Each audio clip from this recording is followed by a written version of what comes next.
పరామర్శకు వెళ్తే దాన్ని కూడా కించపరిచి నువ్వు మాట్లాడావు. ఏమని? చంపేసిన వ్యక్తి దగ్గరికి వెళ్ళి బాగా చంపేసామని పరామర్శకు వెళ్ళాడు జగన్మోహన్ రెడ్డి అని చెప్పేసి అంటున్నావు. ఇక్కడ జగన్మోహన్ రెడ్డి గారు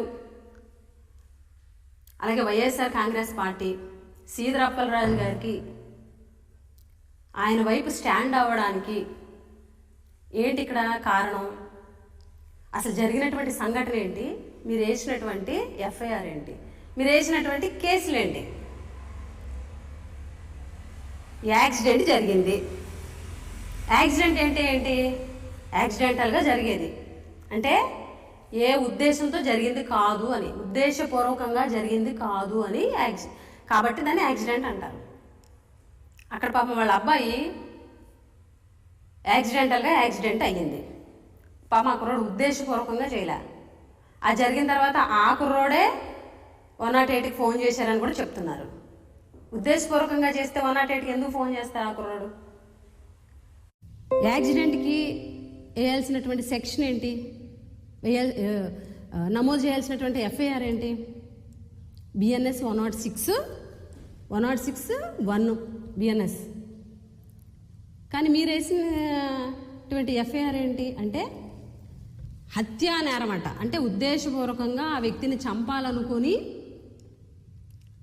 యాక్సిడెంట్ చేశాడు అని చెప్పేసి మీరు కేసు వేసి తప్పుడు కేసులు వేస్తే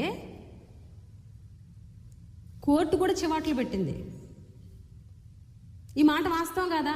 కోర్టు చివాట్లు పెట్టినటువంటి మాట వాస్తవం కాదా? దీనికి సమాధానం చెప్పండి. చంపేసిన వ్యక్తి దగ్గరికి వెళ్ళి పరామర్శ, చనిపోయిన వ్యక్తి దగ్గరికి నువ్వు వెళ్ళావా? మన ఉత్తరాంధ్రే కదా, నువ్వు వెళ్ళావా పరామర్శించడానికి? అదే జిల్లాలోని ఇచ్చాపురం శాసనసభ్యులు ఆయన ఉన్నటువంటి కారులోనే యాక్సిడెంట్ అయ్యి ఒక వృద్ధుడు చనిపోలేదా? మీరు పెట్టినటువంటి కేసులు ఏంటి? అలాగే పాతపట్నం ఎమ్మెల్యే గారు వాళ్ళ అబ్బాయి కూడా యాక్సిడెంట్ చేస్తే అక్కడ కేసు తారుమారు చేసి డ్రైవర్ మీద కేసు కట్టలేదా? అంటే న్యాయం అందరికీ ఒకటి కాదా? చట్టం అందరికీ ఒకటి కాదా? మేము అంబేద్కర్ రాజ్యాంగాన్ని అమలు చేస్తాము, మీకులాగా రాజారెడ్డి రాజ్యాంగం కాదు అని ఎటకారం ఒకటి. ఏంటి అంబేద్కర్ గారి రాజ్యాంగాన్ని మీరు ఫాలో అవుతున్నారు? చట్టాల్లాగా ఉన్నాయి అసలు. ఇదే సీదిరి అప్పలరాజు గారి ములాఖత్ విషయంలో జగన్మోహన్ రెడ్డి గారు వెళ్తుంటే ఆ వెళ్ళినటువంటి సందర్భంలో ఎవరైతే ఇన్ఛార్జీలు పాల్గొన్నారో కార్యకర్తలతోటి జనంతో పాల్గొన్నటువంటి ఆ ఇన్ఛార్జీల మీద కేసులు ఎందుకు పెట్టారు? తప్పుడు కేసులు పెట్టలేదా? అలాగే ఆ టైంలోని చింతాడ రవికుమార్ గారు ఆమదేలవలస వైఎస్ఆర్ కాంగ్రెస్ పార్టీ ఇన్ఛార్జ్, ఆయన ఎస్ఐ గారిపై అసభ్యంగా ప్రవర్తించారని, కార్యకర్తలు అసభ్యంగా ఆవిడని చేత్తో నెట్టేశారని చెప్పేసి ఆయన మీద తప్పుడు కేసులు ఆయన ఏమనగా పెట్టారు. ఇక్కడ ఇంకోటి ఏంటి అని అంటే A9గా ఉన్నటువంటి గరుగుబిల్లి తేజేశ్వరరావు, పాప ఆయన ఎక్కడో వాళ్ళ పాపతోటి పంజాబ్లో ఉంటే అతన్ని A9గా పెట్టేసి కేసు పెట్టేశారు. అంటే మీ ప్రభుత్వంలో ఎలాంటి తప్పుడు కేసులు నమోదు చేస్తాయంటానికి ఇది ఒక నిదర్శనం. ఫర్ ఎగ్జాంపుల్ మన జిల్లా తీసుకుందాం. మన జిల్లాలో కురుపాం నియోజకవర్గ జనసేన పార్టీ ఇన్ఛార్జు యాక్సిడెంట్ స్వయంగా సెల్ఫ్ డ్రైవ్ చేస్తూ యాక్సిడెంట్ చేసి గుమ్మలోని హరిప్రసాద్ అనే కుర్రోడిని స్పాట్ డెడ్ చనిపోయాడు కదా. అతని మీద పెట్టినటువంటి కేసు ఏంటి? యాక్సిడెంట్ కేసే పెట్టారు. 106(1) బిఎన్ఎస్. అతని మీద ఎఫ్ఐఆర్ నమోదు చేసినటువంటి ఎఫ్ఐఆర్ జైలుకి కూడా పిలవలా. ఇక్కడ కూడాను ఆ ఇన్ఛార్జి దగ్గరికి కూటమి నాయకులు అందరూ పరామర్శకు వెళ్ళారు. అంతెందుకు, మీ కూటమిలో నాయకుడే కదా పార్టీ నుంచి సస్పెండ్ చేశారా? అతనికి ఎస్టీ కమిషన్ మెంబర్ ఉంది. ఎస్టీ కమిషన్ మెంబర్గా మీరు ఏమన్నా అతన్ని తీసారా? అతనితో కలిసి ప్రోగ్రాంలో పాల్గొంటారు. మీరు నీతులు చెప్తున్నారు.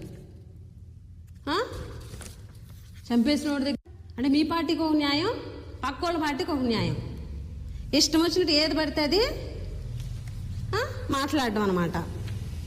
ఎంత ఘోరంగా ఉన్నారంటే మీ ప్రభుత్వంలో